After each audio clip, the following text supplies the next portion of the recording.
Continued from the previous file, Literary Types, the Epic Poetry, page 85.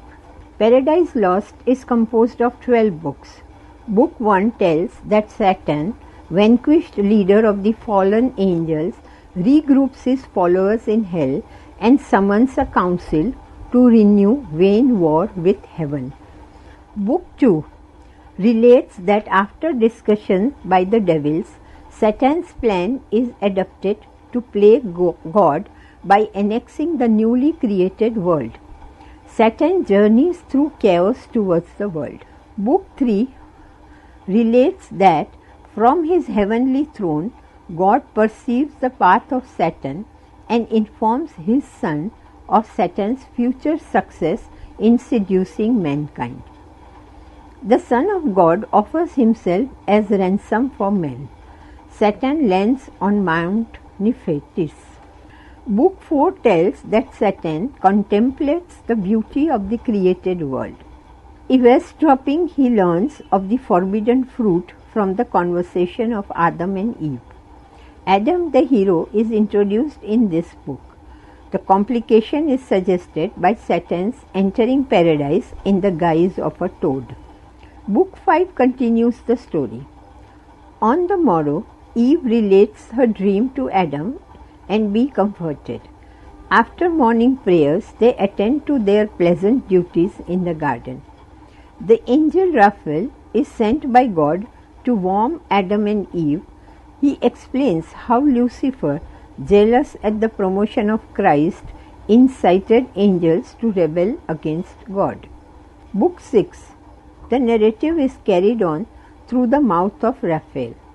He recounts the 3 days' war in heaven. The matter of Book 1 is reported here to Adam. The surge of the Son of God against the rebels, the casting of the rebels out of heaven in hell's torment, and the triumphant return of the Son to the throne of God. Book 7 marks the beginning of the second half of Paradise Lost. In bracket, within quotes, half yet remains unsung, unquote, bracket closed. Milton gathers his forces always before turning to a new phase of the poem. He invokes divine aid again and introduces the personal note. In bracket, within quotes, descend from the heaven, Urama, unquote, bracket closed. In Book 8, Adam inquires from Raphael about the structure of the universe, receives some answers, and is told to concern himself with his own affairs. Adam tells Raphael what he remembers about his own creation and also about his first meeting and marriage with Eve. After admonishing Adam against passion, Raphael departs. Book 9 is one of the great books. After a brief introduction in which Milton, as he approaches the crisis of his poem, proclaims that his theme is not less more heroic than the conventional themes of epics, we turn to Adam and Eve and find them having a sweetly courteous difference of opinion about the propriety of Eve's, page 86, gardening alone in another part of Eden that morning for a change. At noon, Eve stands beneath the forbidden tree. Satan, finding Eve alone, persuades her to eat the forbidden fruit of the tree of knowledge.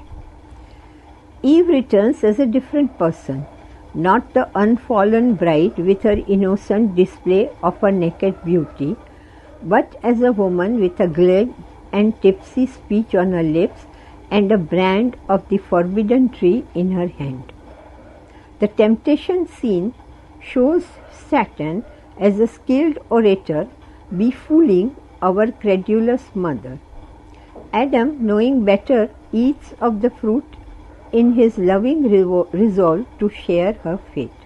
Book 10 begins the climax and denouement. God sends his Son to pronounce judgment and in pity to clothe the pair. Sin and death invade the created world, and Satan returns to hell to boast meanly of his triumph. After lamentations, Adam and Eve are reconciled and to plead to God for mercy. It charts the change that begins to take place on earth and in hell as a result of the fall. There is the tragedy of the fall of man and woman, but there is the process of gradual recovery on the part of Adam and Eve. Thus, as in a tragedy, the reversal is followed by recovery. In bracket, anger-pygmalion-riders, bracket closed. Adam's bitter repudiation of Eve in the speech, quote, out of my sight, thou serpent, unquote, is followed by Eve's beautifully modulated speech of repentance. Quote, forsake me not thus, Adam, unquote. If Eve begins to fall, she also begins the process of recovery. The final part of Paradise Lost, in bracket book 11 and 12, bracket closed, shows Michael first displaying and the narrating of the future history of the world to Adam. It is a miserable story from Cain's committing the first murder of the final picture of the world going on, quote, to good malignant, to bad man benign, unquote. The story of Christ's passion and triumph, which breaks the dismal chronicle with a momentary gleam of light and elicits in Adam his great hail to the fortunate fall. Quote, O goodness infinite, goodness immense, unquote, is not, as Michael reveals the story, the culmination but only an incident in the long history. Michael reveals to Adam the course of history up to the flood. There is the quiet beauty of the picture of the earth returning to normal after the flood. This, with its sense of satisfaction in the procession of seasons and doing his daily agricultural labor, gets us close to the real comfort in the poem. Michael reveals to Adam the mission of the real comfort in the poem. Michael reveals to Adam the mission of the Son of God and the attendant means whereby Adam's descendants may regain paradise within themselves. He conducts our first parents out of Eden, quote, the fiery sword waving behind them and the cherubim taking the station to guard the place, unquote, page 87. The structure of the plot has thus, like a drama, linear development with exposition, crisis and catastrophe, in bracket denouement, bracket closed. But it is expanded and elaborated by descriptions and digressions, by the backward and forward movement of the story, by spatial and temporal dimensions greater than a drama. The most interesting and the most important parts and the most impressive and enjoyable are those where Milton's use of language, images, expands the core of literal meaning to produce a complex and moving statement of the great paradox of the human condition. Drama has a concentrated form, while epic has a diversification of elaborate descriptions and digressions through images and straightforward direct narrative. It offers greater scope and amplitude than a drama. Epic of growth, in bracket primary epics like the Iliad, bracket closed, has many episodes and other stories introduced in the midst of the main story, but they expand the structural pattern and at the same time contribute to the structural coherence and unity. Paradise Lost is a literary epic dealing with the subjects taken from the Old Testament and the Christian tradition. It is the Christian epic justifies the way of God to men. Here God is Almighty, and the mission of the Son of God is to restore heaven within, lost by first parents of men through temptation to evil. Number 7. Themes and structure of Iliad and Odyssey.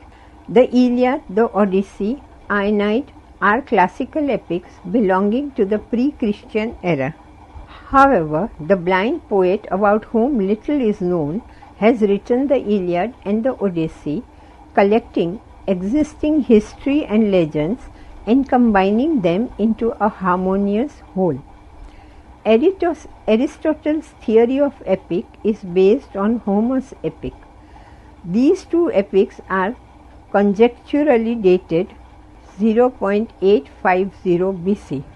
The theme of the Iliad is the wrath of Achilles, a single event in the 10th year of the siege. In presenting this theme, Homer takes the details of the war and the life histories of the heroes for granted and plunges without explanation into the midst of the most critical episode of the campaign, the insult done by Agamemnon to Achilles and the quarrel which arose because of it. When Achilles refuses to fight, the burden of the campaign falls on other heroes, and Homer extends his theme by describing their deeds of valor in the interval between Achilles' defection and the attempt made by Patroclus, Achilles' friend, to save the ships. In Book 2, when the Greek army advances against Troy, he describes the forces involved in the page 88, quote, catalogue of ships, unquote. In Book 3, he presents the duel between Paris and Menelaus, though this action would take place in the first year of the siege. Thus, the natural time sequence is not always observed. In bracket, in Paradise Lost also, time moves backwards and forward. Bracket closed. Homer also suggests what will happen after Achilles' anger has reached its fulfillment in the death of Hector. In Book 6, when Hector says farewell to his wife Andromache, he foretells the fall of Troy and her own captivity. In Book 22, when Hector is dying at the hands of Achilles, he relates the manner in which Achilles himself soon will meet his end. Where suspense is impossible because the audience already knows the story, there is no artistic loss in such foreshadowing. The Iliad is the story of the wrath of Achilles, told against the background of the story of the siege of Troy. The two tales, advancing together, support and heighten one another. The two chief sources of interest throughout the poem are warfare and debate. There are great passages like the pictures of Helen among the aged men of Troy, the parting of Hector and Andromache, the making of Achilles' armor, and the ransoming of Hector's body by his father Priam. The heroes whose words and deeds are related in the Iliad are ideal type, whose characters were apparently established before Homer composed the poem. Achilles is the central figure who is overpowered by violent passion, but he controls the passion when gods bid him to do so. Blinded by the arrogance and the desire for revenge, he refuses to do his duty in the crisis. His grief at the death of his friend Patroclus takes him back into battle, but it is so excessive that he answers Hector's dying request like a savage and abuses his dead body like a barbarian. In the end, he redeems himself when, in obedience to Zeus, he curbs his anger and welcomes Priam to his hut. But his emotions are so violent that he fears he may slay the old king and bring on himself the wrath of Apollo. Achilles is the forerunner of the tragic heroes of Greek dramas, a man preeminently noble but led by an excess of his own high nature to error and unhappiness.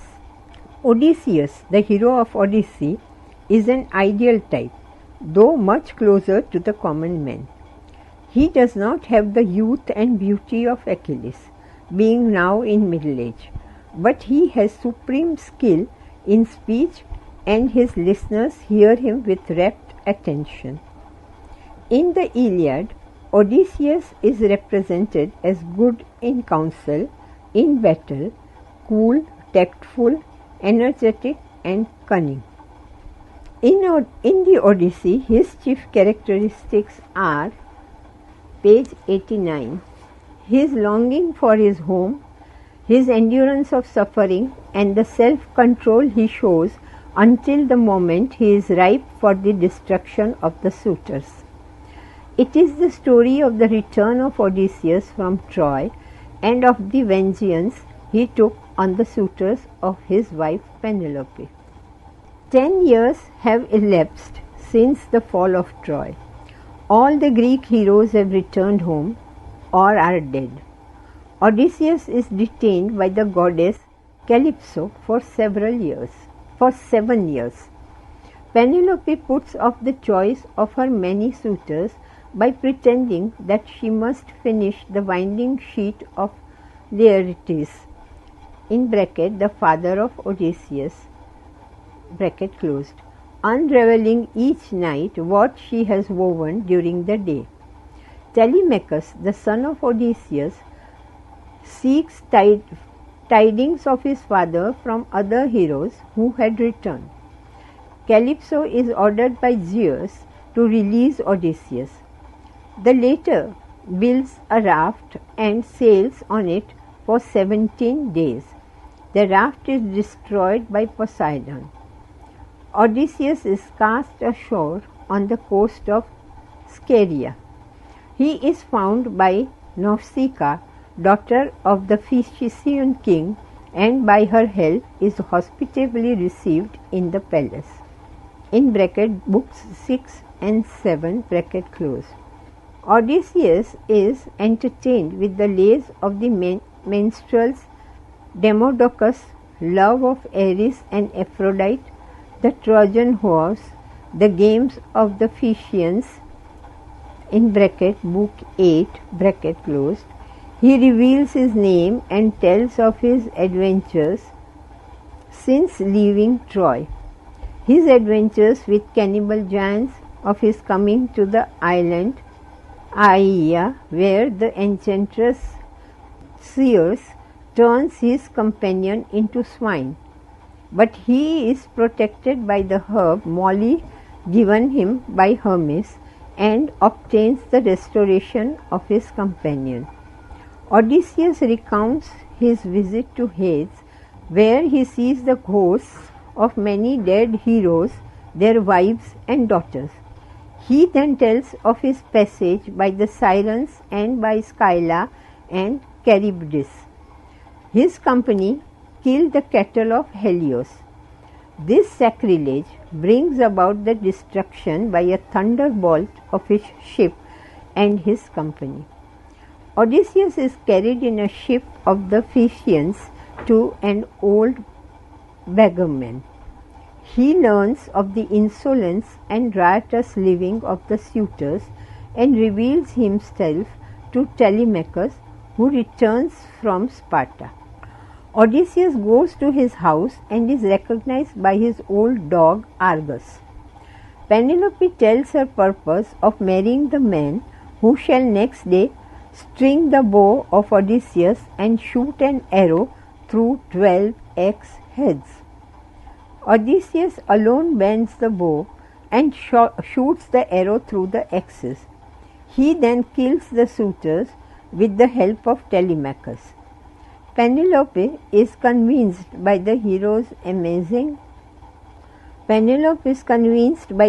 knowledge of the peculiar construction of the bedstead that he is her husband.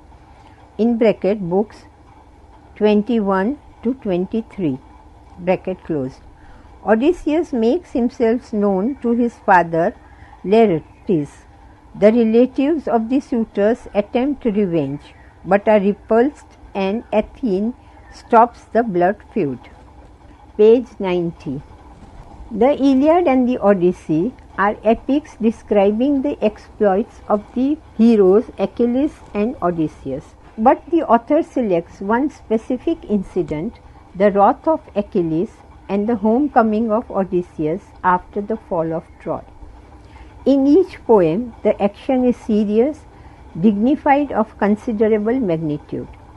It has a definite beginning and definite end, and the various events follow one another in an orderly fashion, one leading naturally and inevitably to the next. They have organic unity. The Iliad is more coherently constructed as it revolves round the violent passion of the hero and his unhappiness. The Odysseus is descriptive and narrative. The Iliad is dramatic and tragic in its outcome, but the charm of the Odysseus arises from the adventures and social life. It ends happily for the hero, but tragically for the suitors. Many of the events take place in lands unknown to the Greeks, so the supernatural and magic take a prominent part. In bracket, Ino's wail supporting Odysseus and the flash of the cattle of the sun bellows on the spits, bracket closed. The two epics show the impersonal art. Homer keeps himself in the background and lets his characters speak. He uses long and detailed similes taken from the experiences of life.